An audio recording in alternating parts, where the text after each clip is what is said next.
Aristóbulo, que esperava, por ter conquistado Escauro com presentes, não deixou de ir logo falar com Pompeu, levando consigo uma equipagem real. Mas depois de lá ter passado algum tempo, refletiu e não se pôde decidir a prestar-lhe homenagens, que lhe pareciam indignas de um soberano. E assim, regressou a Dióspolis.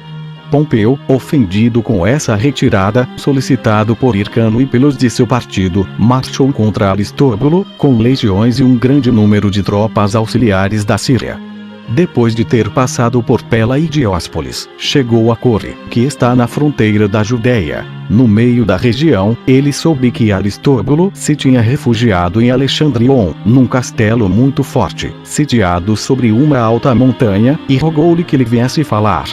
Uma maneira de agir tão imperiosa pareceu intolerável a Aristóbulo, e ele resolveu tudo arriscar antes que se lhe submeter.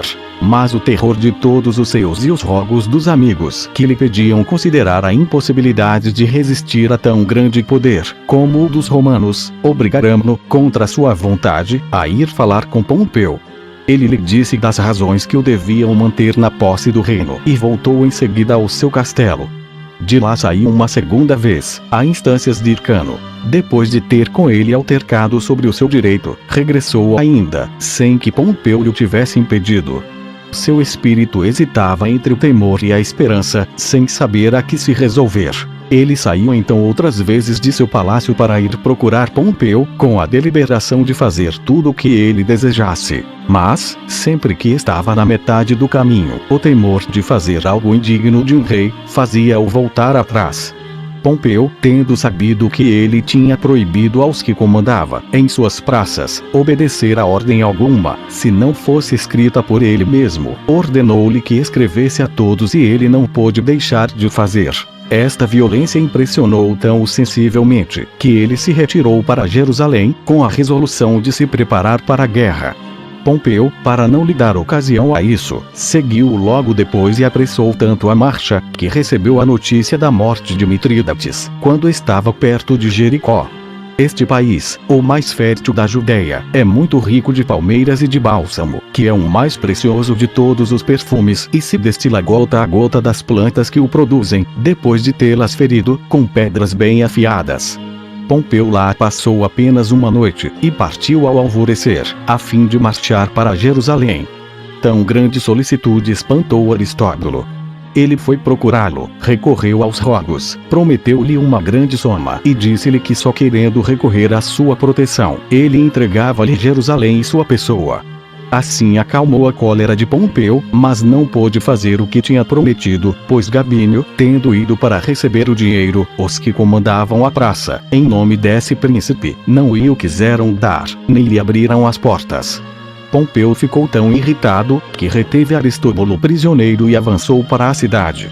Depois de tê-la observado, para ver de que lado a poderia atacar, achou que os muros eram tão fortes que seria muito difícil derribá-los. Mas o vale, que lhe estava aos pés, era de uma profundidade espantosa e o templo, que estava perto, estava tão fortificado que, quando mesmo a cidade fosse tomada, ele poderia servir ao refúgio aos inimigos.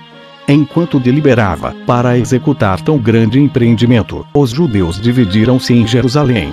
Os que eram do partido de Aristóbulo diziam que nada era mais justo do que a guerra, para a liberação de seu rei.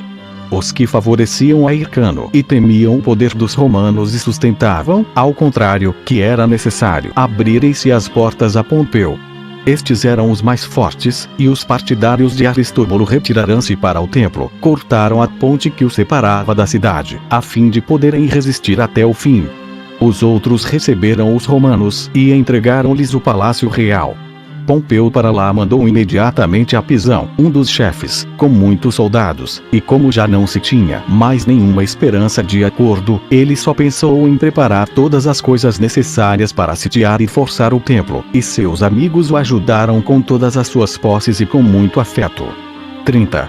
Este grande general atacou a praça do lado do setentrião e determinou, para esse fim, encher o vale e as fossas. O trabalho foi ingente, quer pela grande profundidade, que pela resistência dos judeus e pela vantagem que eles tinham de combater de um lugar elevado, de que os romanos jamais se teriam apoderado se Pompeu, que sabia que os judeus nada faziam no dia de sábado, a não ser o que era necessário para se sustentar e defender a vida, não tivesse ordenado aos seus soldados que cessassem naquele dia todos os atos de hostilidades e se contentassem em adiantar a obra.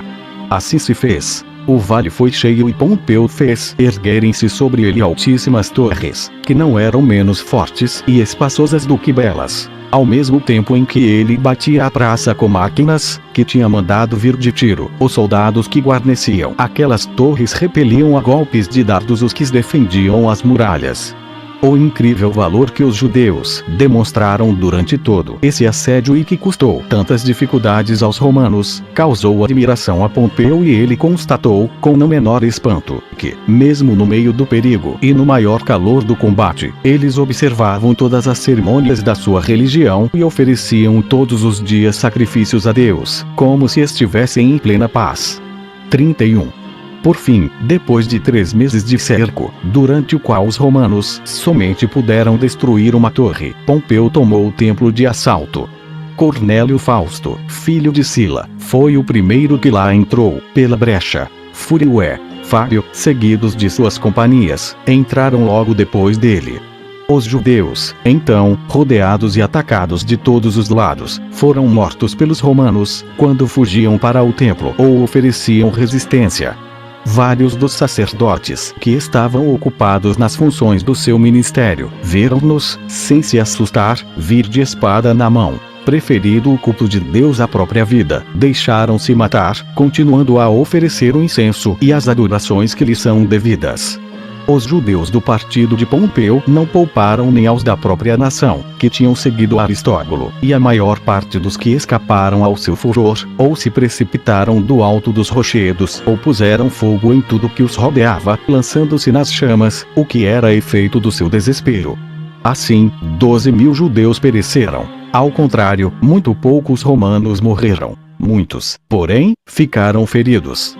Em tão grande desolação e no meio de tantos males juntamente, nada feriu os judeus com tão violenta dor, nem lhes pareceu tão intolerável como ver a parte mais interior do templo, chamada Santo dos Santos, exposta aos olhos dos estrangeiros e dos profanos, o que jamais havia acontecido.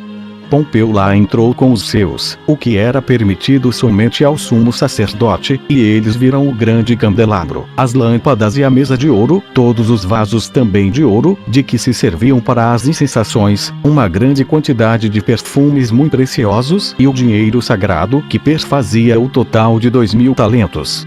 Pompeu não tocou em nenhuma de todas essas coisas nem no mais, consagrado ao serviço de Deus, e no dia seguinte à tomada do templo, ordenou aos que lhe tinham a guarda, que o purificassem e oferecessem os sacrifícios costumeiros.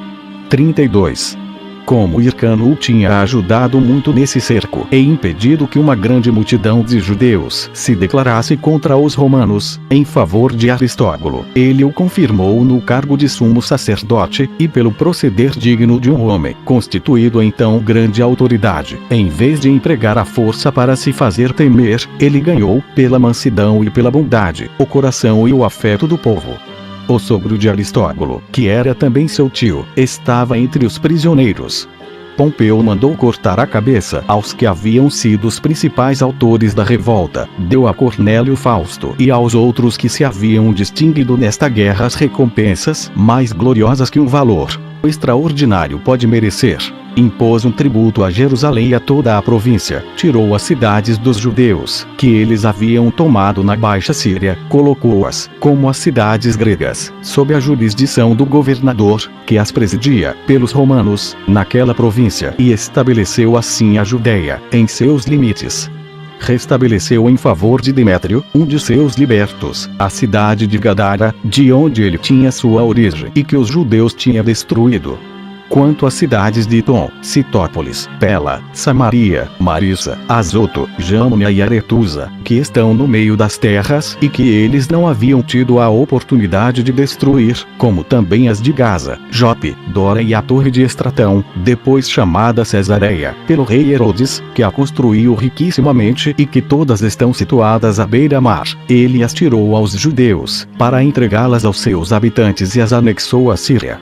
Depois de ter dado todas estas ordens e constituído Escauro, governador da Judéia, da Baixa Síria e dos países que se estendem até o Egito e o Eufrates, voltou rapidamente a Roma pela Cilícia, levando Aristóbulo prisioneiro, com suas 2 filhas e os 2 filhos, Alexandre e Antígono, dos quais Alexandre, que era o mais velho, escapou no caminho, e Antígono chegou a Roma com seu pai e suas irmãs.